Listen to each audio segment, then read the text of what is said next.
देश भर में E20 फ्यूल रोल आउट कर दिया। अब चाहो या ना चाहो आपको अपनी गाड़ी में, अपने टू व्हीलर में यही डलवाना पड़ेगा।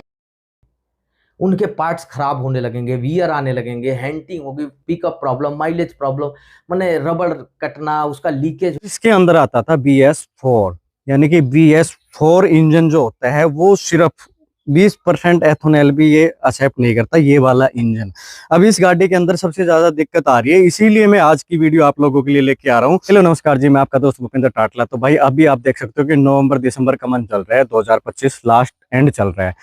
तो अभी क्या हो रहा है कि एक तो GST कम होने के बाद गाड़ी के जो एक्स शोरूम प्राइस है ना, उस पे 1-1 लाख रुपए कम हो गए। ऊपर से नवंबर दिसंबर मंथ चल रहा है, कंपनियां होती है वो भर भर के डिस्काउंट देती हैं। तो लोग क्या है कि गाड़ी खरीदने वाले हैं दबा के डिस्काउंट के चक्कर में। जो लोग गाड़ी नवंबर दिसंबर में परचेज कर रहे हैं, तो ये वीडियो उन लोगों के लिए रहने वाली है। तो आज की वीडियो एंड तक देख के जाना, क्योंकि मैं बात करने वाला हूँ आज इंडिया के अंदर जो अपना E20 फ्यूल चल रहा है उसके बारे में। तो भाई अभी देख रहे हो कि अभी इंडिया के अंदर चल रहा है E20 फ्यूल, और आने वाले टाइम में सरकार ने गाइडलाइंस जारी की है कि E27 फ्यूल लागू करने वाली है। तो अब ये सबसे पहले तो मैं आपको बता देता कि E20 फ्यूल होता क्या है। पहले पेट्रोल आता था, वो प्योर पेट्रोल आता था, उसके अंदर किसी भी तरीके का कोई मिक्स नहीं था। लेकिन अब E20 का मतलब हो गया कि इसके अंदर 20% एथेनॉल ऐड कर दिया गया है, और अब E20 करेंगे तो उसके अंदर 27%, यानी कि 27% एथेनॉल ऐड हो जाएगा। तो आपने सोचा है कि भाई साहब ये जो गाड़ियां होती है ना, इसका जो इंजन होता है, चलो मैं आपको खोल के दिखाता हूँ। तो फाइनली अपन ने गाड़ी का बोनट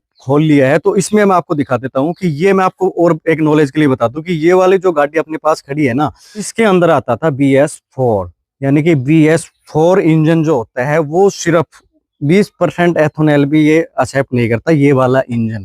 अब इस गाड़ी के अंदर सबसे ज्यादा दिक्कत आ रही है, इसीलिए मैं आज की वीडियो आप लोगों के लिए लेके आ रहा हूँ कि आने वाले टाइम में अगर 27% अगर फ्यूल के अंदर एथेनॉल ऐड कर दिया ना, तो फिर इंजन का क्या होने वाला है। तो भाई सब चीजें आज डिटेल से बात करने वाले हैं, तो बने रहे वीडियो के लास्ट तक।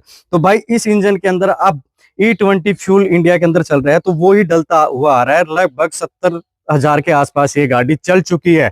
तो इसके अंदर अब क्या क्या समस्या क्रिएट होने लग गई है, उन सभी चीजों के बारे में डिटेल से बात करते हैं। तो भाई सबसे पहले इसके अंदर जो समस्या आ रही है, जब गाड़ी को स्टार्ट करते हैं ना, तो भाई स्टार्ट होने में ना बहुत लंबा सेलअप लेना ये स्टार्ट कर दिया है इस गाड़ी ने। अब मैं आपको एक बार लाइव भी दिखा देता हूँ कि सेलअप में कितना टाइम ले रही है गाड़ी, स्टार्ट होने में कितना टाइम ले रही है। तो संदीप जी एक बार सेलअप लगाना गाड़ी का। आप देख सकते हो कि भाई साहब इंजन, यानी कि एथेनॉल में चलने के बाद, भाई ये मारुति का इंजन है, इसकी हालात देख सकते हो। वरना ठीक है संदीप जी बंद कर दो। वरना भाई मारुति का इंजन ना 2-2 लाख भी चल जाता है ना, तो ऐसी हालात नहीं होती है। 2-4 मंथ से गाड़ी के अंदर समस्या आ रही है ना, कंटिन्यू बनी आ रही है।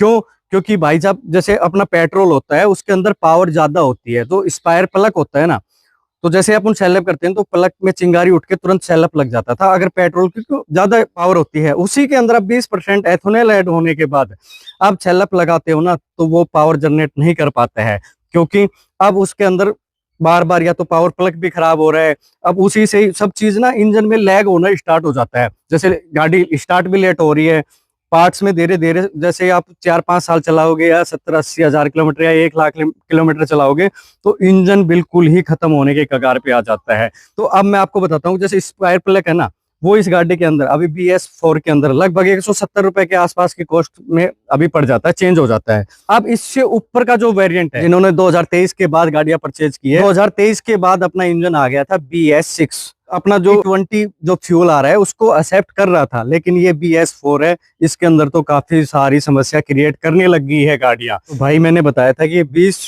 मॉडल गाड़ी है, तो इसमें भी समस्या इतनी चलने के बाद, जैसे 70,000 चलने के बाद क्रिएट हुई है। वो भी क्यों? क्योंकि भाई साहब ये एक CNG गाड़ी है, ये तो CNG पे चली हुई है, फ्यूल में यानी कि पेट्रोल में कभी कभी चलती है, तब इतनी समस्या आ गई। क्योंकि भाई इस गाड़ी को जो बंदा रख रहा है वो CNG के अंदर ही चलाना पसंद करता है। तो अपना BS6 इंजन भी है ना, वो E20 फ्यूल को एक्सेप्ट नहीं करने वाला है। उस इंजन के अंदर भी आपको काफी सारी समस्या देखने को मिल जाएंगी। तो भाई मेरा कहने का मतलब यही है कि अगर आप भी गाड़ी परचेज कर रहे हो ना इस डिस्काउंट के चक्कर में, तो भाई क्या करोगे उन गाड़ियों का। क्योंकि भाई जब ये इंजन आपके फ्यूल को एक्सेप्ट करेगा ही नहीं, और ऊपर से इंडिया के अंदर भाई कन्फर्म है, सरकार जो गाइडलाइंस है E27 फ्यूल तो आना ही आना है। तो फिर भाई इन गाड़ियों का आप करोगा क्या, इन जो इंजन अपना चल रहा है। तो इसीलिए मैं कह रहा हूँ कि अगर आप गाड़ी परचेज करो डिस्काउंट पे तो भाई प्योर पेट्रोल इंजन गाड़ी मत खरीदना, क्योंकि अगर आपको लेना है डिस्काउंट भी पाना है तो आप पेट्रोल के साथ या तो सीएनजी ले सकते हो। जैसे अपने साथ ही गाड़ी खड़ी हुई है सीएनजी पे चल रही है, तो तब ये अपनी गाड़ी 70,000 किलोमीटर रनिंग कर चुकी है, तब इसके इंजन में इतने सारे इश्यू आने लगे हैं। तो चलो और बात करते हैं इस गाड़ी के अंदर अभी। और जैसे मैंने एक समस्या बताई कि इसके एक स्टार्ट लेट हो रही है। दूसरी कमी मैं आपको बताता हूँ, क्योंकि एथोनॉल पे जब इंजन चलता है ना, एथोनॉल फ्यूल वाले पे, तो इसके अंदर जितने भी इंजन में प्लास्टिक के या रबड़ के जो भी पार्ट्स होते हैं ना, वो सब डैमेज हो जाते हैं। तो इंजन काफी सारी समस्या यहाँ पे क्रिएट करने लग जाता है, काफी सारी समस्या। यानी कि आप सोच सकते हो कि इंजन की ऐसी हालात हो गई है। तो भाई E27 फ्यूल पे तो ये इंजन बिल्कुल ही कामयाब नहीं है। तो फिर इंजन का काम क्या बच गया भाई, क्योंकि अब इसके अंदर क्या होता है कि मजबूरी होगी पेट्रोल डलवाना भी, क्योंकि जब गाड़ी स्टार्ट होती है ना पेट्रोल पे स्टार्ट होती है, बाकी फिर सीएनजी पे चलती है। ये चीज विशेष ध्यान रखना गाड़ी परचेज करते टाइम, और या कंपनी वालों से पूछ लेना कि भाई ये जो इंजन है ना E27 फ्यूल को एक्सेप्ट करेगा या नहीं। आपका इंजन E27 फ्यूल को एक्सेप्ट नहीं करेगा तो गाड़ी पे इतना सारा पैसा खर्च करने का कोई भी मतलब नहीं है, क्योंकि यार गाड़ी लेना कोई मजाक तो होता नहीं। सारे स्ट्रगल करके पैसे इकट्ठे करके अपने एक सपनों की कार लेते हैं, और वो लेने के बाद आपको पता चले कि अब ये कोई काम की नहीं रही। गाड़ी पे एक बार ही पैसा नहीं लगता, गाड़ी पे बार बार पैसे लगते रहते हैं। क्यों ऐसा मैं कह रहा हूँ, जब आप गाड़ी पे लेके निकलोगे ना तो हर रोज उसमें फ्यूल खर्च, सर्विस का खर्चा या गाड़ी की वॉशिंग, तो उसमें बहुत सारी चीज ऐड होनी स्टार्ट हो जाती है, यानी कि रोज का खर्च निकलना स्टार्ट हो जाता है। तो चलो वो तो भाई आम आदमी जब गाड़ी ले रहा है तो इतना खर्चा तो वो एक्सेप्ट कर सकता है, लेकिन भाई इंजन वाइज अगर समस्या क्रिएट करने लग गई, 15 से 20 सेकंड होल्ड करने पे अगर अपन सेटअप करते हैं ना, तब जाके गाड़ी स्टार्ट होती है।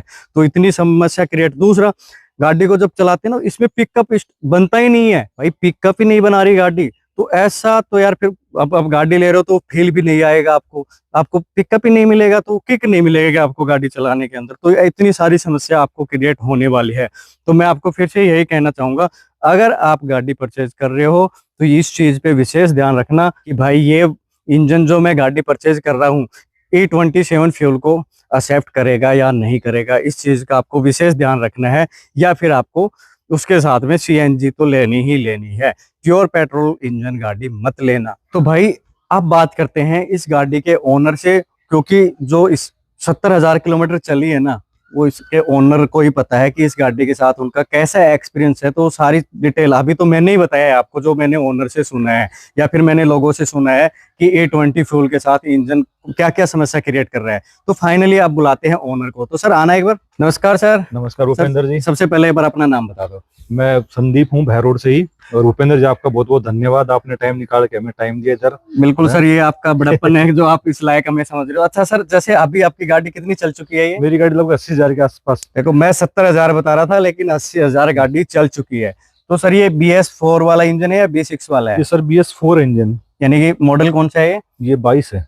तो सर अभी आपने जैसे पेट्रोल प्लस सीएनजी गाड़ी है ना, तो आप इस पे जैसे 80,000 किलोमीटर रनिंग हो गई है, तो ज्यादातर आप सीएनजी पे चलते हो या पेट्रोल पे? मैक्सिमम सर सीएनजी पे होता है, बाकी स्टार्ट होने के लिए ही पेट्रोल यूज करते हैं, बाकी सीएनजी पे होती है गाड़ी। ओनली जब आप गाड़ी को स्टार्टिंग में स्टार्ट करते हो, फिर पेट्रोल में करते हो, उसके बाद सीएनजी में वो ऑटो पे हो जाती है सर, करने की जरूरत ही नहीं होती, अपने आप ऑटो पे होती है। तो अब जेन्युइन एक रिव्यू बताओ कस्टमर को, और जो लोग आप चला रहे हो इस मॉडल की गाड़ी E20 फ्यूल के साथ, आप उन लोगों को पता भी होगा कि गाड़ी के अंदर क्या क्या कमी उनको देखने को लग रही है। और मैं आपको जेन्युइनली रिव्यू आज अपने संदीप जी के साथ देने वाला हूं। तो संदीप जी मुझे बताओ कि इस गाड़ी में अभी क्या क्या समस्या आपके फेस कर रहे हो? सर समस्याएं तो सुबह एक तो इसको सेल्फ में इशू आता है कभी कभी कि भाई अपन थोड़ा सेल्फ लंबा, या फिर जैसे गाड़ी सुबह सुबह ये इशू आ रहा है। मैं सीएनजी में भी यूज कर रहा हूँ, पेट्रोल में भी यही इशू आ रहा है कि भाई जैसे कि अपन इसको चला रहे हैं, हल्का सा ब्रेकर पे स्लो करे, थोड़ी बंद हो रही है गाड़ी, ये दिक्कत आती है इसमें कभी कभी। देखो मैंने पहले ये चीज पहले आप लोगों को क्लियर कर दी थी कि जब अपन स्टार्ट करते हैं ना गाड़ी को, सेल्फ बहुत लंबा लेना स्टार्ट हो गई है। अच्छा अभी तक आपने इस गाड़ी में क्या क्या काम करवाया है?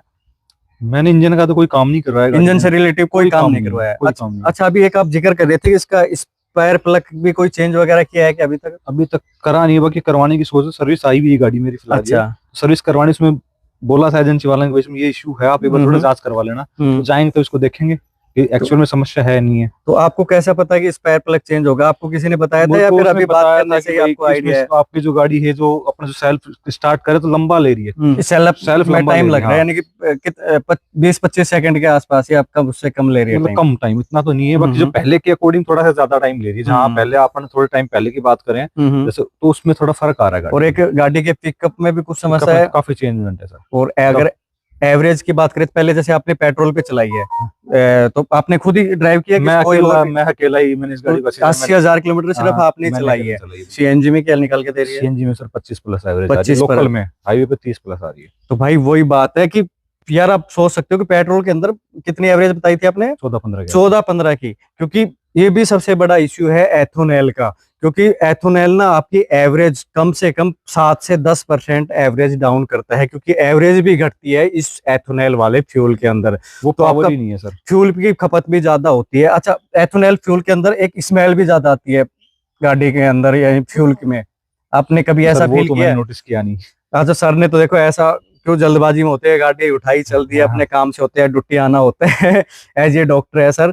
बस अभी यही समस्या क्रिएट है या कोई और भी इसके है? अलावा कोई इशू नहीं है सर इसके अंदर। ठीक वैसे है भाई होनी भी नहीं चाहिए, क्योंकि मारुति का इंजन है ये काफी रिफाइन होता है। क्योंकि टोयोटा के बाद दूसरा जो इंजन है ना, तो 2-3 लाख चलने के बाद भी कोई इश्यू क्रिएट नहीं करता भाई। वो भी मारुति के इंजन भी काफी रिफाइन और काफी लॉन्ग टाइम चलते हैं, वो भी बगैर सर दर्द के। तो ठीक है सर, आपका एक्सपीरियंस साझा करने के लिए बहुत बहुत धन्यवाद। भाई कुछ ऐसा ही रिव्यू है इस गाड़ी का। तो जो लोग इस गाड़ी को अभी चला रहे हैं, इस गाड़ी को मतलब जो इस मॉडल की गाड़ी जो एथेनॉल के साथ चला रहे हैं, ना कि सीएनजी के साथ, तो उन लोगों को तो अच्छे से पता होगा कि इसके अंदर क्या क्या समस्या क्रिएट हो रही है। तो भाई फाइनली मेरे को भी तभी समझ में आया कि यार मैं तो ये सोचा था कि गाड़ी 70-80 हजार किलोमीटर चली है और विद सीएनजी गाड़ी है। तो ज्यादातर क्या है कि सीएनजी होने के बाद कोई भी गाड़ी को पेट्रोल पे नहीं चलाते हैं, तो इतनी सारी समस्या कैसे क्रिएट करने लगी। तो अभी ओनर से जैसे मैंने मिलवाया, तो ओनर बता रहा है कि ये गाड़ी जब निकलवाई थी उन्होंने प्योर पेट्रोल निकलवाई थी, बाद में उन्होंने सीएनजी फिट करवाई थी। तो उससे पहले 30,000 किलोमीटर के आसपास वो गाड़ी पेट्रोल पे चला चुके थे। तो इसी कारण से भाई साहब ये गाड़ी चल चुकी है 30 से 35,000 किलोमीटर, ये प्योर पेट्रोल के अंदर चली हुई गाड़ी है। तो ओनली फॉर इसी ही रीजन की वजह से इतनी सारी समस्या इंजन अभी क्रिएट करने लगा है। हालांकि इतनी खास समस्या नहीं है, ओनली माइनर सी जो समस्या है, जैसे स्टार्ट होने में टाइम लेना, गाड़ी का पिकअप नहीं बन रहा, तो इस प्रकार की समस्या ये गाड़ी अभी क्रिएट करना स्टार्ट कर चुकी है। और ऊपर से माइलेज भी बिल्कुल घटा चुकी है। तो अगर आप भी डिस्काउंट के चक्कर में, जीएसटी कम होने के चक्कर में अगर गाड़ी परचेज कर रहे हो, तो भाई बिल्कुल भी मत करना। और करना तो प्योर पेट्रोल तो बिल्कुल भी मत करना, उसके साथ सीएनजी जरूर लेना। आज की वीडियो में कुछ इतना ही, मिलते हैं बहुत ही जल्द और एक नई वीडियो में। Okay bye bye, thank you.